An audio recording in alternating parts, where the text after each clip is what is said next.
Welcome to BGM. I'm Coach Angela. And I'm Coach Dawn. And this is lesson 3 of infection prevention. If this is your first time here, then please make sure you watch lessons 1 and lessons 2. Otherwise, let's get down to learning. In this episode, we're going to be crushing myths on infection prevention. There are a lot of myths when it comes to infection prevention. I think that people miss it and they were probably taught the wrong way. Yeah. But not at BGM. We teach you the right way. So the first one is people think they don't have to wash their hands just because they're wearing gloves. You absolutely need to wash your hands before you put on gloves and in between glove changes. Why? It's really important because of the different types of germs that can still be spread. When you're taking the gloves off, you have to think about it's still pathogens, and pathogens are very, very small.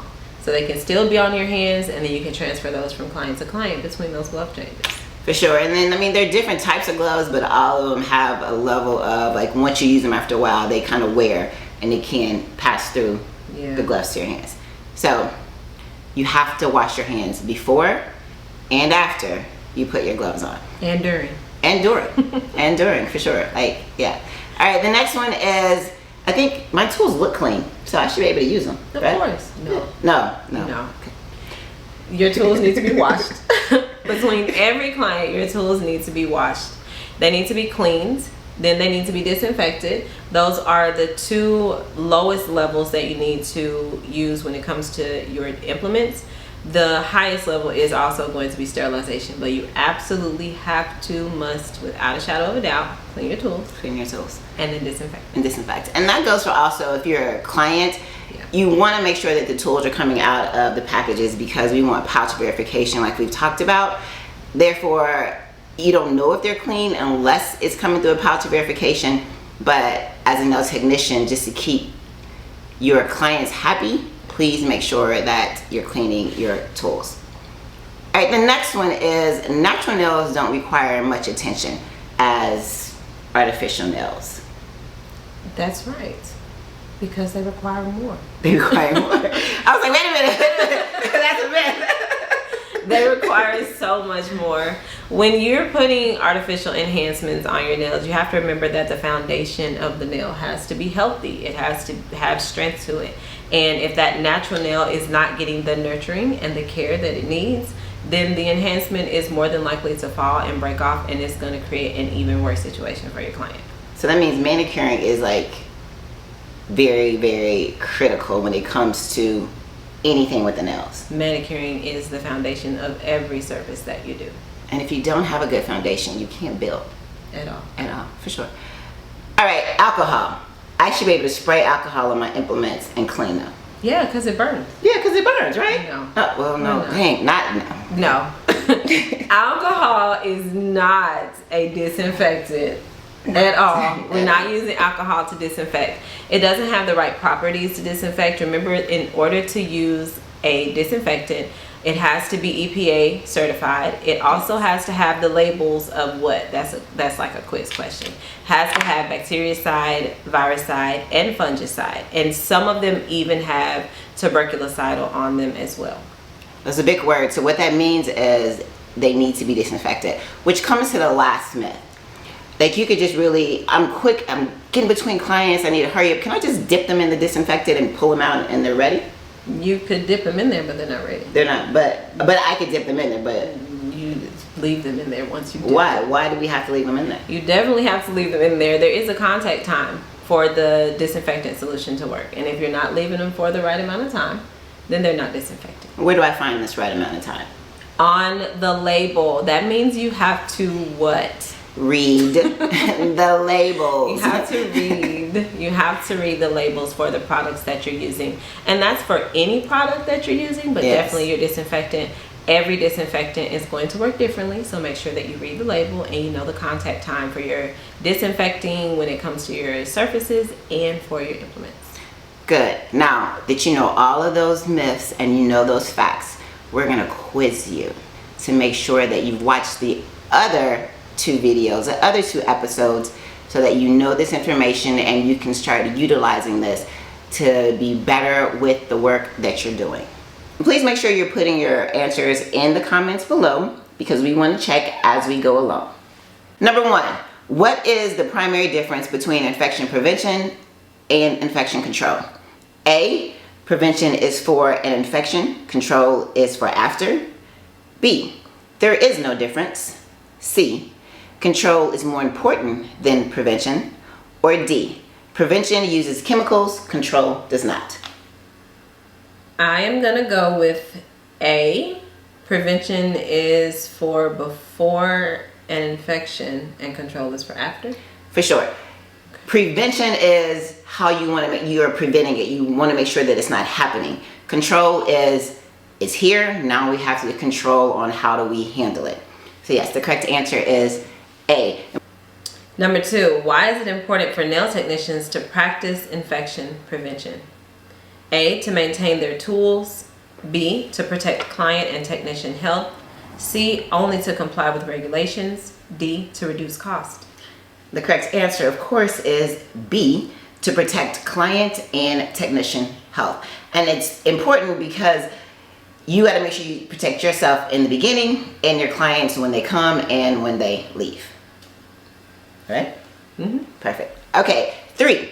What is the first level of decontamination in a salon setting? This is a test question for State Board. A, disinfection. B, sterilization. C, cleaning. Or D, sanitation. The answer is C, cleaning. Cleaning. Cleaning is absolutely the first step. You always want to remove any pieces of debris or dirt before you start the chemical process of sanitization, disinfection, or sterilization. Cleaning first, the first level, and that is really important that you clean everything from your hands to the door handles to products. Yes, cleaning. Yep. What does sanitization aim to do? A, remove all bacteria. B, kill viruses. C, reduce bacteria to safe levels. Or D, clean surfaces. What does sanitation aim to do?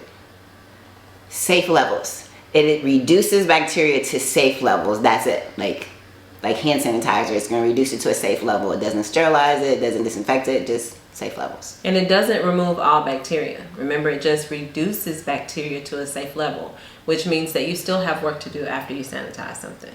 Number 5, which of the following is not a method of sterilization? A, using an autoclave. B, using bleach. C, dry heat. Or D, chemical sterilants.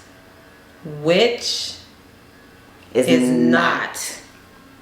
I'm going to say B, using bleach. Yep, using bleach.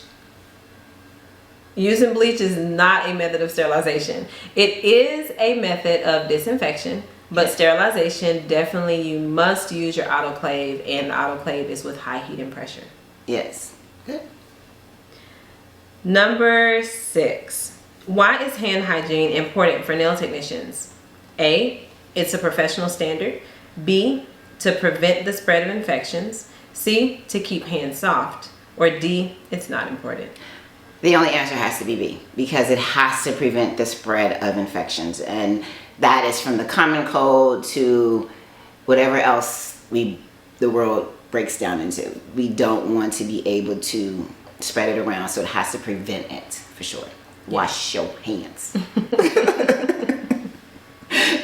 Be like, come here, wash your hands. Wash your hands first. All right, number 7. In the case of the outbreak of Elegant Salon, which was just a fake case, what was the key factor in the infection outbreak? A, overbooking clients. B, insufficient sterilization practices. C, lack of client interest. Or D, inexperienced staff. I'm going to go with B, insufficient sterilization practices. Yes, that is the key factor. I mean, for sure, we could talk about overbooking clients, because that is definitely a factor, because you have to make sure you have your time to clean up in between. It could also be the lack of inexperienced staff, because maybe if they wasn't trained ahead of time, then they may not have known about sterilization practices, but definitely insufficient sterilization practices. Insufficient sterilization practices, for sure. Number 8, what should be done with disposable items like nail files and buffers? A, reused with the same client. B, disinfected and reused. C, thrown away after each use. Or D, washed with soap and water. Okay, so I have a question with this one. Because like, what if I have like the same client? I can't just like put it in a bag and reuse it again on the same client? So if you think about putting it in a bag. Okay. So, I get it. So, throw them away. You got to throw it away. So even if it is a buffer, a file, you want to throw it in the trash after each client, although it's the same client. But go ahead and explain why they want to do that. Because if they put it in the bag, what? The germs are still there. So if you, let's say that I just, Coach Angela's my client and I just got through doing her nails. And let's just say I forgot to have her wash her hands before and I put that file and that buffer in the bag. Those same germs that were up underneath her nails are now in the bag. And then I take that out and I reuse it again. Well, guess what? Those same germs that she had last time are now being reintroduced to the nail table this time.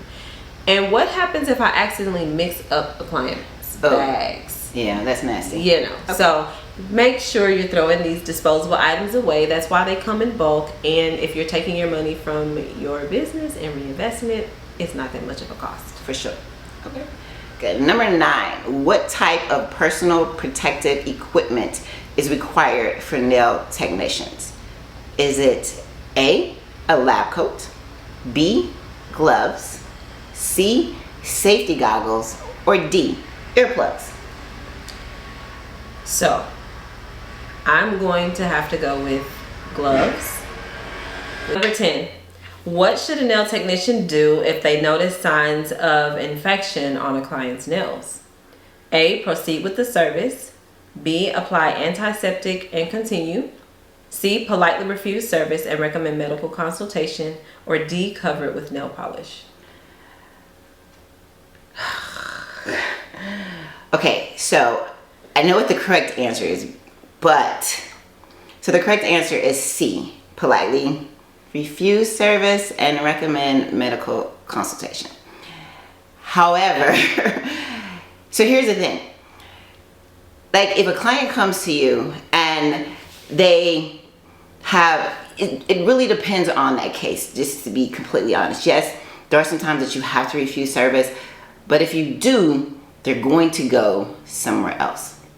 So if you are able to do something, be it just a basic manicure, don't put, it really just depends on what it is that's going on with their hands. And recommend, like this is. So you don't want to send a person away. I think that's what you're saying. Yes. You don't want to send them away with nothing. Yes. Because they're going to go somewhere else to someone who doesn't care at all. And doesn't know. And they're going to get a service done anyway. And it may make the situation worse when you probably could have helped them get something and then sent them for that same consultation. Now, this is definitely if you were trained and you're licensed and you understand.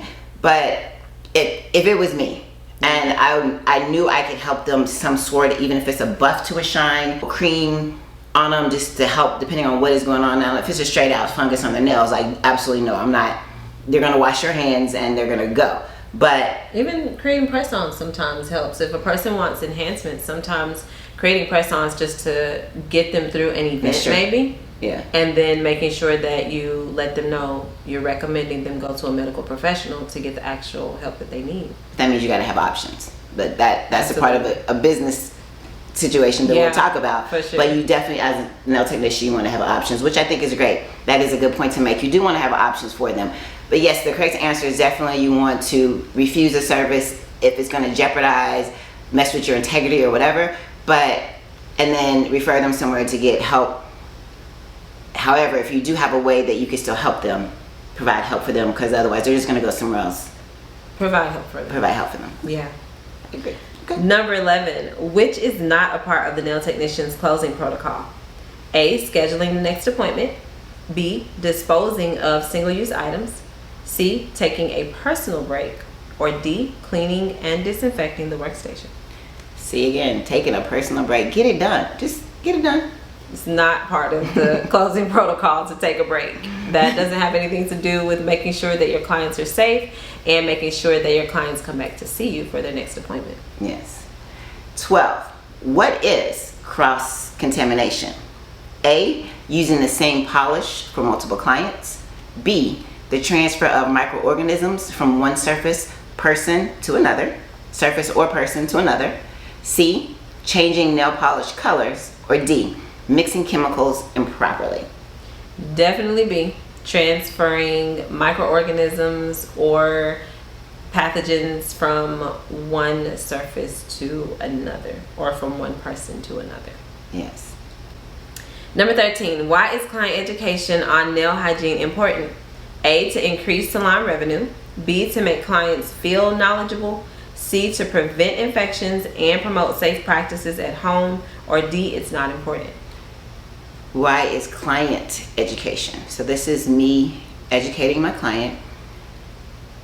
That means like having a client consultation form. I'm gonna go with C, to prevent infection and promote safe practices.